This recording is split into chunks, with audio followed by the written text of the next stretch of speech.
महाराष्ट्र राज्य पोलीस दलासह कारागृह विभागातील शिपाई संवर्गात सुमारे 15,000 रिक्त पदांसाठी होणाऱ्या भरती प्रक्रियेत लाखो उमेदवारांनी अर्ज सादर केल्यानंतर मैदानी चाचणीच्या सरावाला सुरुवात झाली आहे। मात्र राज्यातील महापालिका निवडणूक जाहीर झाल्याने मैदानी चाचणीचं नियोजन लांबण्याची शक्यता आहे।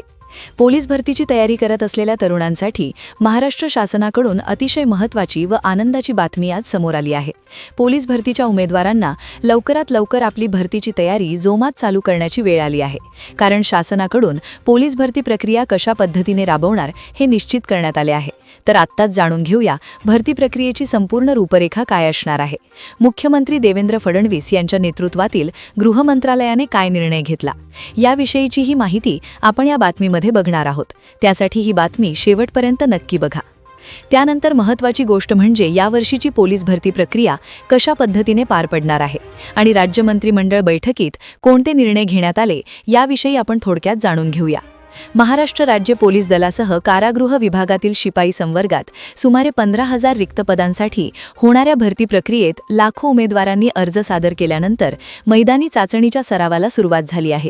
मात्र राज्यातील महापालिका निवडणूक जाहीर झाल्याने मैदानी चाचणीचे नियोजन लांबण्याची शक्यता आहे। दरम्यान ग्रामीण पोलीस दलात होणाऱ्या भरतीमुळे सिंहस्थापूर्वी नवप्रशिक्षणार्थी कर्मचाऱ्यांचे बळ प्राप्त होणार आहे। सन 2023 मध्ये नाशिक ग्रामीण पोलिसांत 150 तर सन 2024 मध्ये 32 जागांवर भरती झाली होती। त्या भरतीतून नियुक्त झालेले कर्मचारी सध्या पोलीस ठाण्यांमध्ये कार्यरत आहेत। त्यामुळे आता होणाऱ्या भरतीतील पोलिसांचे बळ सिंहस्थात वापरता येणार आहे। बंदोबस्त, कायदा व सुव्यवस्थेमुळे हा निर्णय होत असून पोलीस भरतीच्या उमेदवारांच्या परीक्षेचे नियोजन निवडणुकीनंतरच होणार आहे। त्यामुळे फेब्रुवारीपर्यंत सरावाला अवधी मिळणार आहे। नाशिक ग्रामीणचे पोलीस अधीक्षक बाळासाहेब पाटील यांनी जिल्ह्यातील रिक्त जागांच्या तपशिलासह अधिसूचना जारी केली आहे। त्यानुसार नाशिक ग्रामीण पोलीस दलात 210 शिपाई, 52 चालक तर कारागृह दलात 118 शिपाई अशा एकूण 380 जागांवर भरती होत आहे। यंदा सन 2022 ते 2025 या कालावधीत वयोमर्यादा ओलांडलेल्यांनाही अखेरची संधी होती। त्यानुसार तीनही संवर्गात सुमारे 70,000पर्यंत अर्ज प्राप्त झाले आहेत। पोलीस भरती दरम्यान एखाद्या उमेदवाराने 2 अर्ज सादर करू नये असे वारंवार सांगण्यात येत आहे। मात्र गतवर्षी झालेल्या पोलीस भरतीत काही उमेदवारांनी एकाच संवर्गासाठी ईमेल व मोबाईल क्रमांक बदलून 2 ठिकाणी अर्ज सादर केले आहेत।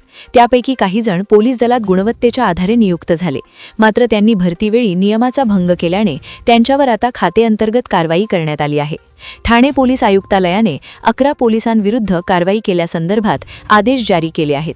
त्यामुळे सन 2025 मधील भरती दरम्यान 2 अर्ज केलेल्या अंमलदारांची सेवा समाप्त करण्याचे शक्य बनल्यामुळे उमेदवारांचेही धाबे दणाणले आहे।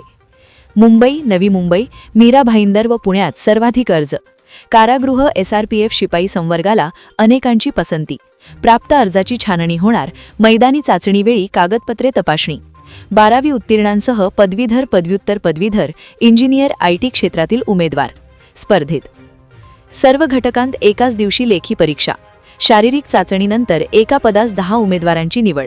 पात्र उमेदवारांची 100 गुणांची लेखी परीक्षा घेण्यात येणार आहे। तर यावर तुमचं काय मत आहे कमेंटमध्ये नक्की कळवा। तर अशाच प्रकारच्या ताज्या आणि महत्त्वाच्या बातम्या जाणत रहा आणि आपल्या TV24 मराठी न्यूज या YouTube चॅनलला लाईक आणि सबस्क्राईब नक्की करा। तोपर्यंत नमस्कार।